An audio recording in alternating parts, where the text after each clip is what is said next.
আলিয়ার থেকে অনুমতি নিয়েই তৃপ্তির সঙ্গে এক বিছানায় রণবীর। শিরোনাম শুনে নিশ্চয়ই চমকে উঠেছেন, ভাবছেন তো এমন আবার হয় নাকি? তবে ঘটনাটা কিন্তু এমনটাই। কাণ্ডটা একটু বিশদে বলা যাক। সম্প্রতি এক সাক্ষাৎকারে রণবীরকে স্পষ্ট জিজ্ঞাসা করা হয়, অ্যানিমেল ছবিতে তৃপ্তি ডিমরির সঙ্গে যে অন্তরঙ্গ দৃশ্যে অভিনয় করেছেন তা দেখে স্ত্রী আলিয়া কিছু বলেছেন। রণবীরের স্পষ্ট জবাব, আলিয়া সব জানেন।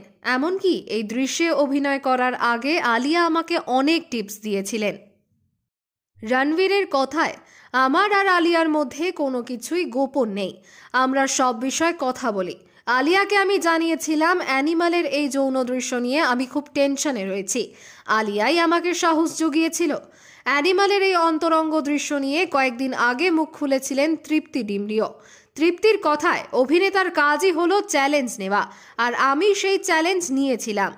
বুলবুল ছবির ধর্ষণের দৃশ্যে অভিনয় করার থেকে অ্যানিমালের দৃশ্যে অভিনয় করা সহজ ছিল।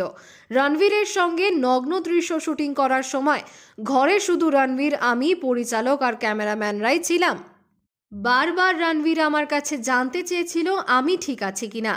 দারুণ সাপোর্ট পেয়েছি রণবীরের, তাই আমার কোনো অসুবিধেই হয়নি। তাই এই দৃশ্য নিয়ে অকারণে সমালোচনা না করাই ভালো।